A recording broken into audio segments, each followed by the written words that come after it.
Hello అండి. నమస్తే. Welcome to our channel. నేను మీ అంజలి అండ్ రైట్ నౌ మనతో పాటు అనంత్ శ్రీరామ్ గారు ఉన్నారు. సో, ఆయనతో మాట్లాడి చాలా విషయాలు తెలుసుకుందాం. నమస్తే అండి. నమస్తే అంశుల్ ఎలా గారు. ఉన్నారు? బాగున్నానండి. బాగున్నాను. First of all hearty congratulations అండి. అంటే లైక్ సాంగ్ రిలీజ్ అయ్యి సూపర్‌గా వెళ్తోంది. చాలామంది వరకు రీచ్ అవుతోంది అండ్ చాలామంది దాని మీద రీల్స్ చేస్తున్నారు. అండ్ మోస్ట్‌లీ ఇన్‌స్పైర్ చేసే సాంగ్స్ అన్నీ ఎలా ఉంటాయంటే కొంచెం స్లోగాను అర్థమయ్యేలా ఉంటుంది. But it's a mass song plus ఇన్స్పిరేషనల్‌గా ఉంది. సో, దాని గురించి ఏం చెప్పాలనుకుంటారు? అంటే ఏది అనుకుని ఈ పాట ఏం సంకల్పించుకుని రాసామో అదే జరిగినందుకు సంతోషంగా ఉంది. ఒకటి హీరో ఇంట్రడక్షన్ సాంగ్. హ్మ్. ఖచ్చితంగా డ్యాన్స్‌కి సరిపడేటట్టు చాలా వేగవంతంగా ఉండాలి పాట.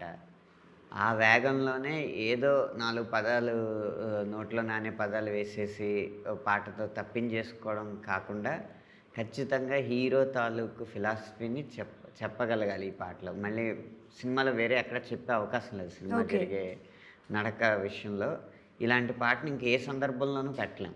ఓకే. అండ్ అందుకు కొన్ని చెప్పండి సార్. అందుకు ముందే అనుకున్నాం అనమాట.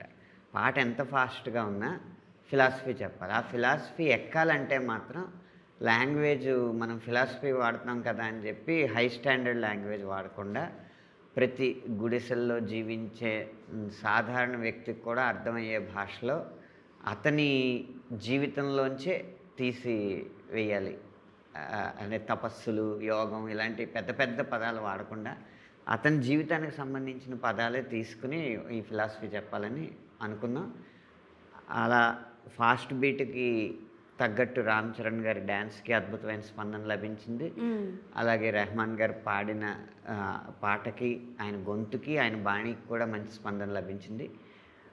జానీ మాస్టర్ గారి కొరియోగ్రఫీకి మంచి స్పందన లభించింది.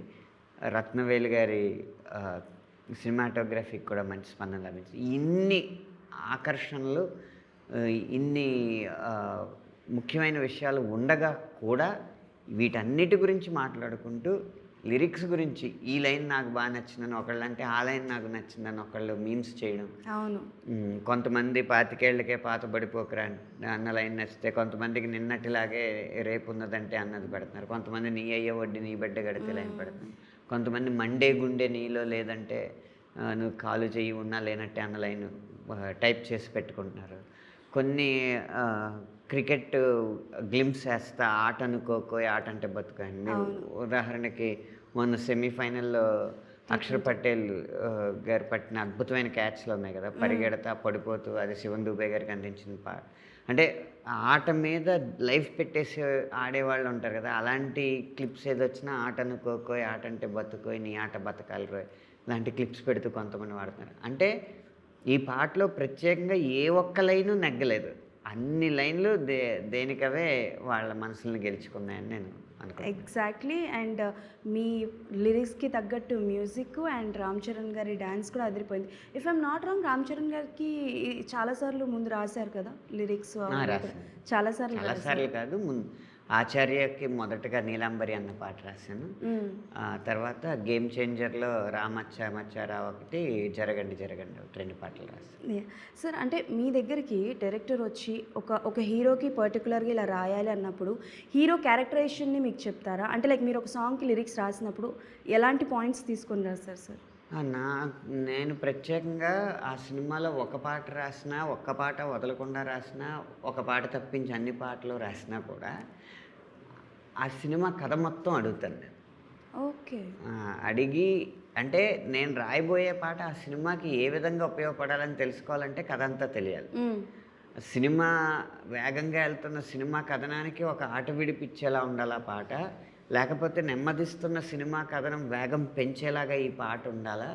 చాలా విషయాలు చెప్పలేక, సమయం లేక ఎలా చెప్పాలో తెలియని సందర్భంలో పాట పెడితే, ఆ చాలా విషయాల్ని అతి తక్కువ వాక్యాల్లో చెప్పగలిగేలా ఉండాలా? లేకపోతే ఏ విషయం లేకపోయినా దాన్ని విశదీకరించేలా ఉండాలా? ఇన్ని ఆలోచించాలంటే అన్ని ప్రశ్నలు దర్శకుడిని అడిగే బదులు, అతన్ని తికమకకి గురి చేసే బదులు కథ మొత్తం అడిగి, ఆ తర్వాత అడిగితే ఆయన చెప్పగలిగిన సమాచారం ఆయన చెప్తాడు.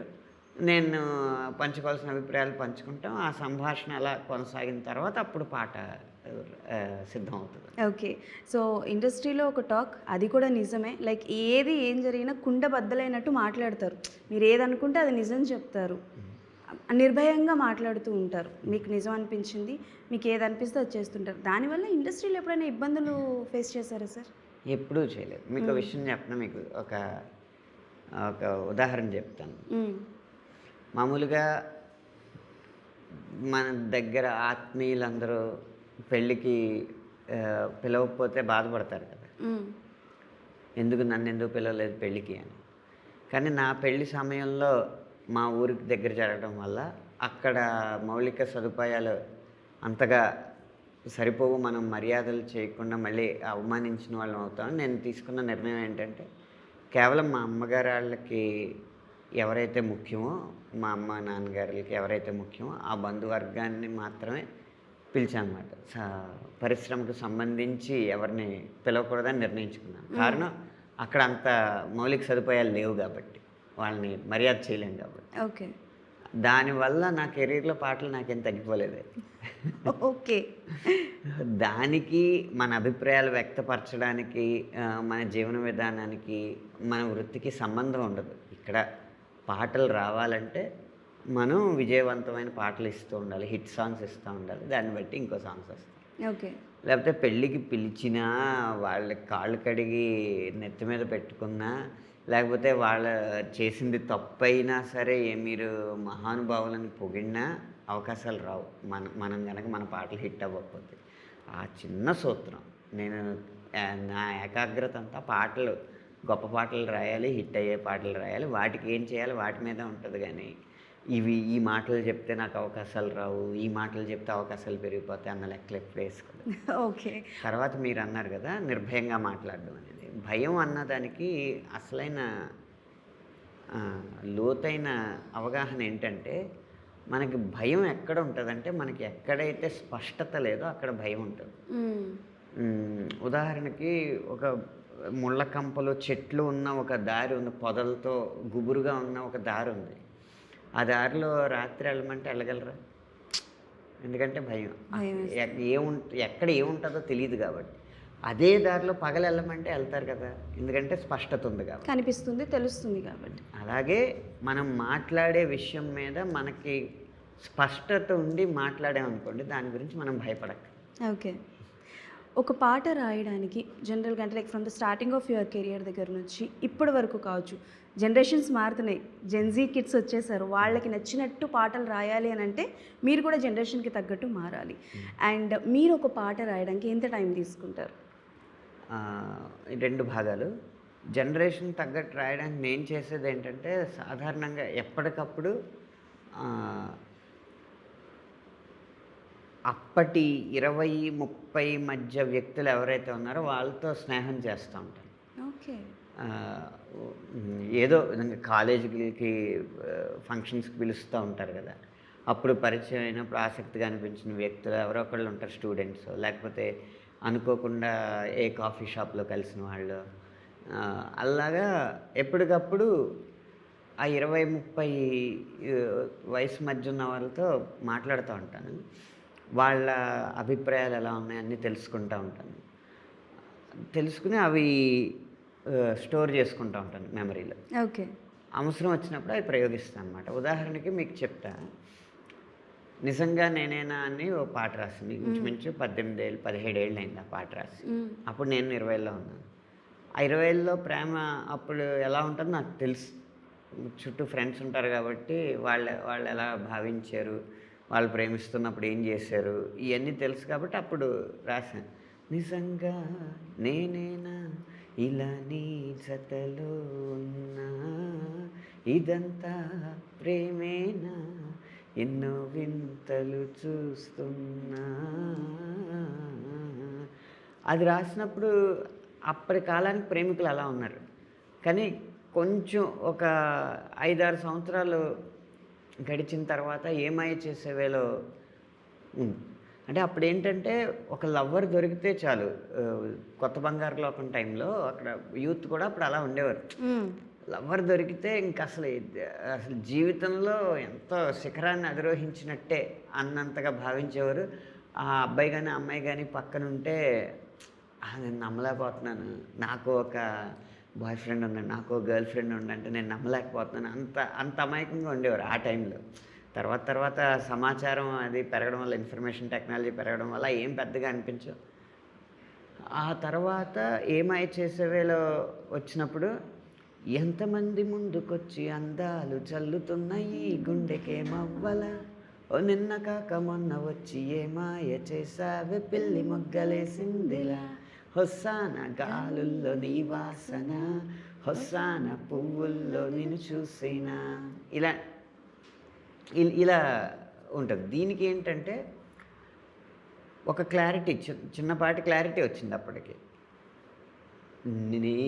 నాకు చాలామంది నన్ను కలిశారు, కానీ నిన్ను కలిసినప్పుడు మాత్రం ఒక చిన్న డిఫరెన్స్ కనిపించింది, నువ్వు ఇంట్రెస్టింగ్గా అనిపించావు కాబట్టి నీతో ట్రావెల్ అవుదాం అనుకుంటున్నాను ఓకే అని ప్రపోజ్ చేయడం అన్నమాట.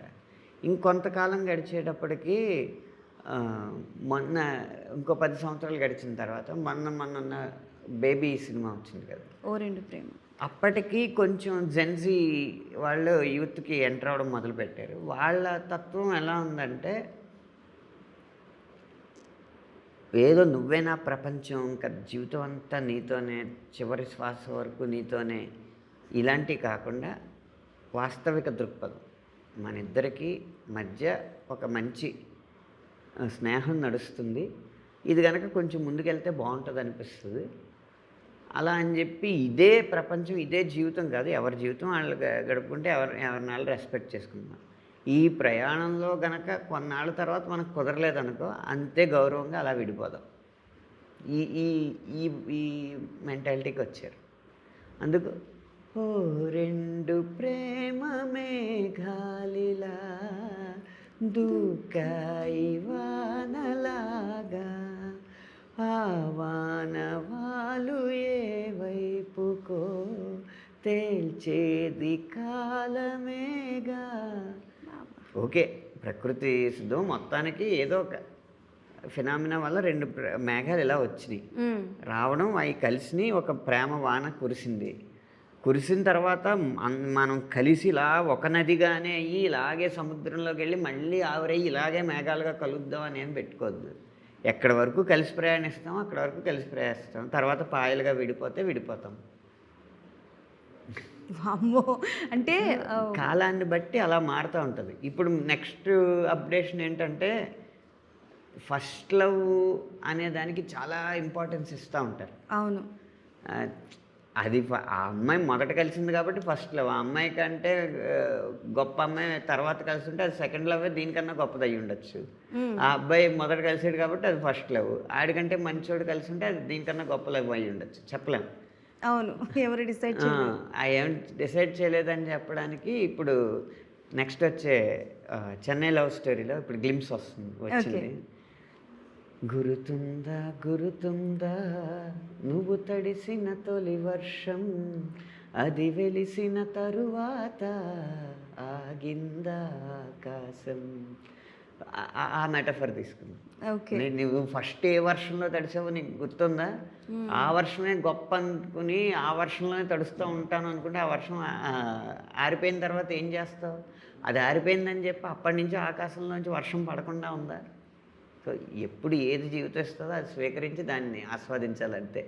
తొలి ప్రేమే తోపు కాదే తోపు కాదే అమ్మడు, నీ లైఫ్నే ఆపలేదే ఆపలేదే ఎన్నడు. అది నెక్స్ట్ వచ్చే తరానికి ఈ పాట అన్నమాట. బా సూపర్ సార్.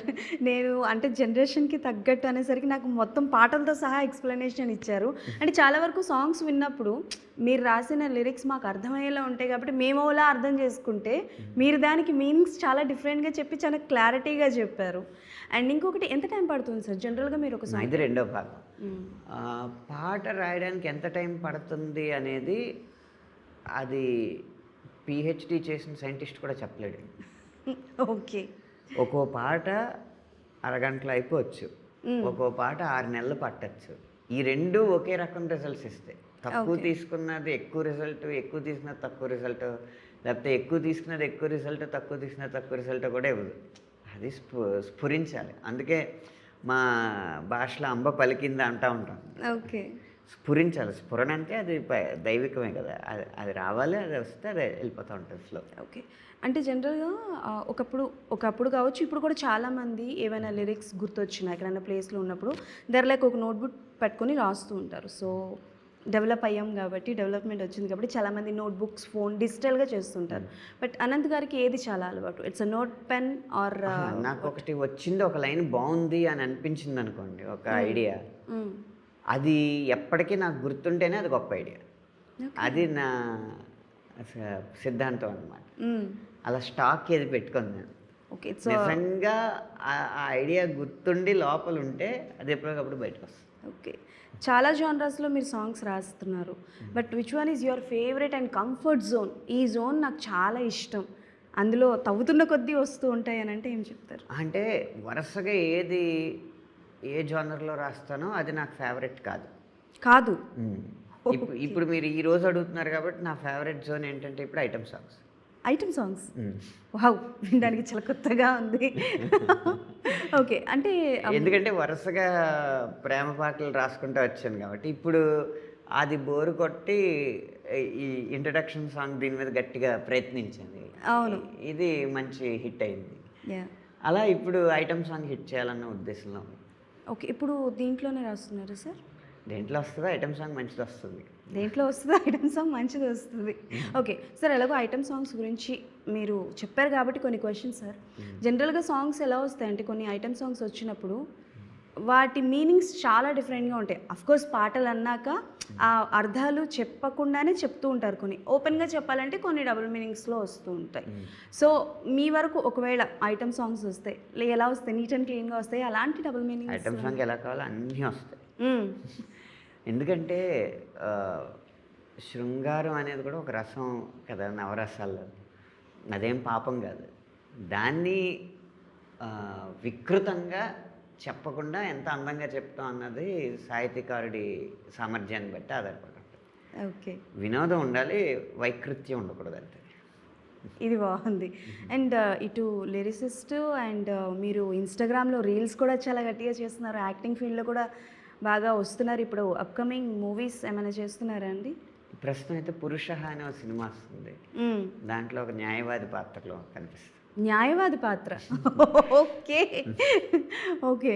అంటే సార్ యాక్టింగ్ ఎలా అనిపిస్తుంది మీకు? అంటే చాలా వరకు మీరు రాసిన పాటలు తెర మీద హీరో, హీరోయిన్స్ అందంగా పర్ఫార్మెన్స్ చేసేటప్పుడు చూసి మీరు ఎంజాయ్ చేయడం అనేది okay fine. It's very nice. మిమ్మల్ని మీరు ఆన్ స్క్రీన్ చూస్తున్నప్పుడు అసలు ఫస్ట్ అవకాశం నేను ఆన్ స్క్రీన్‌లో చూసుకుందాం అని ఎప్పుడైనా అనుకున్నారా? అసలు ఎప్పుడు అనుకోని, ఇప్పటి వరకు అనుకోలేదు. ఇక మీదట కూడా అనుకోనండి. అదేంటండి? అది వచ్చినప్పుడు చేయడమే తప్పితే నటన అనేది నా కెరీరే కాదు అసలు. హ్మ్.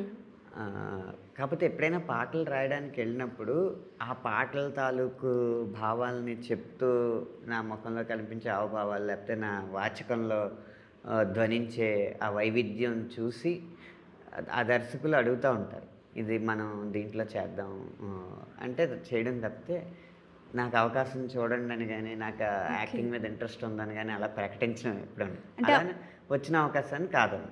ఓకే. అవకాశం వస్తే చేస్తారు. ఓకే. అలా మీరు ఒకవేళ ఏదైనా పెద్ద హీరో సినిమాలో అవకాశం వస్తే చేద్దాము అని ఏమైనా ఉందా సార్? అసలు అలా ఏం లేదండి.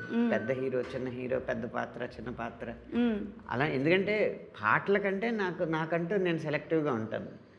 సంగీత దర్శకుడు ట్యూన్ నచ్చడం అలా రకరకాల ఇవి ఉంటాయి. దీంట్లో అదేం లేదు. ఓకే. నేనేం చేయాలో దర్శకులు అనుకుంటే దాన్ని బట్టి చేస్తాను. ఓకే.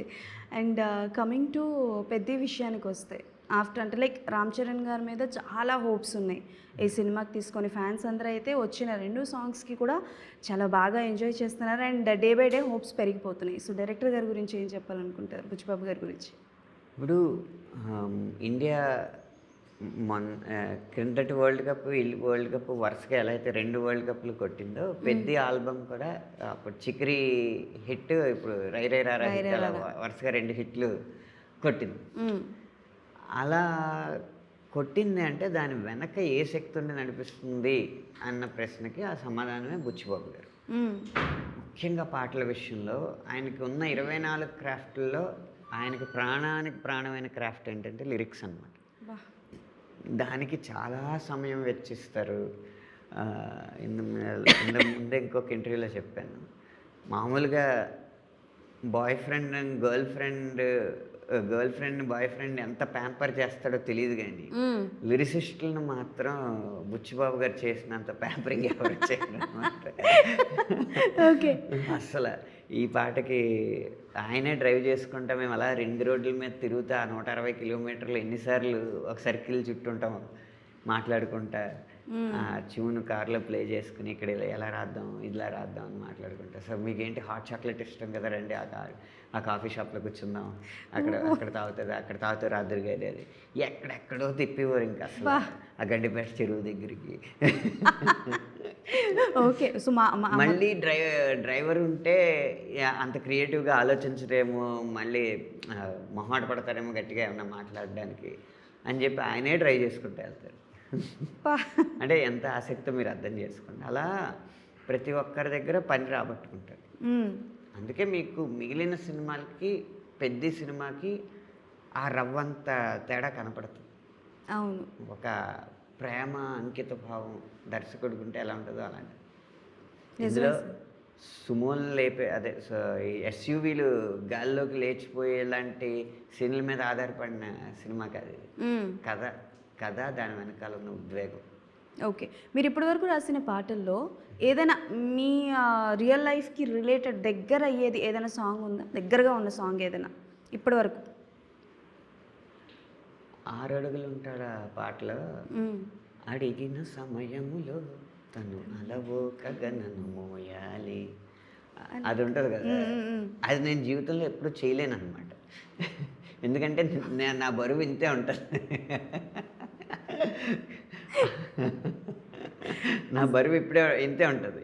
ఇప్పుడు అమ్మాయిలకి ఏది లేదో అది కావాలనిపిస్తుంది కదా. ఇప్పుడు మా ఆవిడ నన్ను మొయ్యాలి అని అనుకుంటే నాది అయ్యేది కాదు.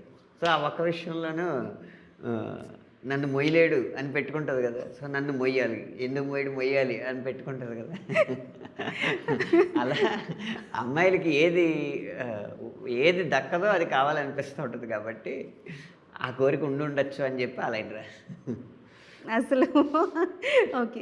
రామ్ చరణ్ గారి గురించి చెప్పండి సార్. అంటే ఇప్పుడు ఆయన ఫ్యాన్స్ ప్రీవియస్ మూవీ అనుకున్నంత కాలేదు, బట్ స్టిల్ ఫ్యాన్స్ అందరూ ఏంటంటే ఫస్ట్ లుక్ దగ్గర నుంచి చిక్రీ సాంగ్ అండ్ ఆ తర్వాత రై రై రారా ఓకే ఒక బూస్టప్ అయితే ఇచ్చింది. సో రామ్ చరణ్ గారి గురించి ఏం చెప్పాలనుకుంటారు?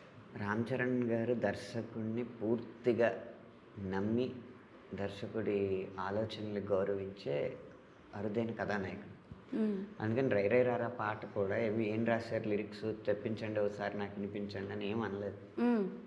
నీకు నచ్చిందా, బాగుందా, చేసేద్దాం అన్నారు. రిజల్ట్ అయ్యాక మీరు నమ్మింది నిజమైంది, వెరీ గుడ్ అని చెప్పి కంగ్రాట్స్ చెప్పారు. వచ్చి హత్తుకున్నారు. ఆ హత్తుకున్నప్పుడు జరిగిన అనుభవం ఏంటంటే ఆయన కండరాళ్ళు కూడా ఎముకలు అంత గట్టిగా తయారైన అంత గొప్పగా ఈ సినిమా కోసం ఆయన తర్ఫీదు తీసుకున్నారు, కసరత్తు చేశారని అర్థమైంది అన్నమాట. ఓకే. అంత గట్టిగా హత్తుకున్నారు. ఓకే. అంటే చిరంజీవి గారిని ఫస్ట్ టైం మీరు కలిసిన ఎక్స్పీరియన్స్ ఒకసారి చెప్తారు? ఫస్ట్ టైం మొత్తం మీ అంటే ఎంటైర్ లైఫ్లో చాలా పాటలు రాశారు, బట్ స్టిల్ ఫస్ట్ టైం కలిసిన ఎక్స్పీరియన్స్. ఆ ఎక్స్పీరియన్సే నా జీవితాన్ని మలుపు తిప్పిన ఎక్స్పీరియన్స్. కెరీర్ మొదలుపెట్టి 20 సంవత్సరాలు అయిన తర్వాత కూడా మళ్ళీ ఇక్కడ మీతో కూర్చొని మాట్లాడగలిగే అంత శక్తినిచ్చిన ఎక్స్పీరియన్స్ అండి. నేను కాదంటే అవుననిలే అని ఒక చిన్న సినిమాకి అన్ని పాటలు రాశాను. నా మొదటి సినిమా అది. రాసినప్పుడు ఆ నిర్మాత కోగంటి రామకృష్ణ గారి ఇంట్లో ఒక షూటింగ్ కోసమని అందరవాడు సినిమా నిమిత్తం చిరంజీవి గారు వచ్చారు. వస్తే అప్పుడు చిత్ర బృందం అంతా కూడా ఇదిగో మేము కొత్తగా ఎంకరేజ్ చేస్తున్నామండి ఈ అబ్బాయిని, ఇతను రాసిన పాటలు ఇవి అంటే ఆయన తీసుకుని అక్కడి నుంచి రామోజీ ఫిలిం సిటీ వెళ్ళే దారిలో ఆ పాటలు విని నేను ఏదో ఎవరెవరు ఇస్తూ ఉంటారో ఎవరెవరు చేస్తూ ఉంటారు కానీ ఇతను మంచి ప్రజ్ఞ కనబరుస్తున్నాడు అనిపించి వెంటనే ఆ రోజు సాయంత్రమే గీతా ఆర్ట్స్ నుంచి ఫోన్ చేయించి ఆర్ఎఫ్సికి రప్పిస్తున్నాం, ఆర్ఎఫ్సికి రమ్మంటున్నారు, రేపు పాట రాయాలంటే అంటే వెళ్ళాను. వెళ్ళిన రోజు ఆయన నాతో మొదట అన్న మాట ఏంటంటే, "ఈ పాటలన్నీ విన్నాను. నీకు మంచి ప్రజ్ఞ ఉందని మాత్రం అర్థమవుతుంది. అందుకని నీతో ప్రయత్నిస్తున్నాను. ఒకవేళ ఈ పాట ఓకే కాకపోతే నీ సామర్థ్యం ఏం తగ్గింది అనుకోకు, ఒక ప్రయత్నంగానే చూడు" అని చెప్పారు. అది కొన్నంత ధైర్యాన్ని ఇచ్చింది. అంటే ఇప్పుడు ఈ పాట మనం ప్రయత్నిద్దాం, ఇది కాకపోతే ఇంకా అవకాశం ఇస్తారనమాట అన్న ధైర్యం ఇచ్చింది. అలా ఆ పాట అదృష్టవశాత్తు 'పడుచు బంగారం' అన్న పాట ఓకే అయింది. ఎప్పుడైతే చిరంజీవి గారి పాట రాసాడు, ఒక చిన్న అబ్బాయి, ఒక 20 ఏళ్ళ అబ్బాయి చిరంజీవి గారి పాట రాశాడు అన్న వార్త మొత్తం మీడియాలో బాగా వ్యాప్తి చెంది అక్కడి నుంచి వరుసగా అవకాశాలు రావడం మొదలుపెట్టినాయి. ఆ అవకాశం తర్వాత ఎప్పుడు నాకు అవకాశం ఇవ్వండి పాటకని నేను ఫోన్ చేసింది లేదు. ఓకే. డబ్బు, మనీ అన్నది వెరీ వెరీ ఇంపార్టెంట్ అందరి లైఫ్లో. అనంత్ శ్రీరామ్ గారి లాంగ్వేజ్లో డబ్బు ఇంపార్టెన్స్, మనీ ఇంపార్టెన్స్ అంటే ఏం చెప్తారు? మనస్ఫూర్తిగా సంపాదించిన మనీ చాలా important. Okay, short and sweet. ఇప్పుడు ఫర్దర్ ప్రాజెక్ట్స్ ఏం చేస్తున్నారు సార్? ఇప్పుడు రాబోతున్న 2026లో విడుదలవబోతున్న పాటలన్నీ కూడా చాలా వైవిధ్యం ఉన్న పాటలు, చాలా మంచి పాటలు. పెద్ది తర్వాత చెన్నై లవ్ స్టోరీ, తర్వాత సందీప్ రెడ్డి వంగ గారి స్పిరిట్, దుల్కర్ సల్మాన్ పూజా హెగ్డే సినిమా జరుగుతుంది. అది తర్వాత విశ్వక్సేన్ గారి లెగసీ, రకరకాల సినిమాలు, ఇంకా ఇంకా ఇంకా మంచి పాటలు ఉన్న సినిమాలు ఉన్నాయి. పేరు పెట్టలేదు కాబట్టి చెప్పలేకపోతున్నానండి. స్పిరిట్లో ఎన్ని? స్పిరిట్లో ప్రస్తుతానికి 2 అయినాయి అండి, 3వ పాట రాస్తుంది. అది కూడా హీరో ఇంట్రొడక్షన్ సాంగేనా? కాదు. ఓకేనండి, thank you so much and all the best అండి. మీకు ఈ 2026 సూపర్గా ఉంటుందని చెప్పి మీరు చాలా ఇంటర్వ్యూస్లో చెప్తున్నారు, నేను వింటున్నాను.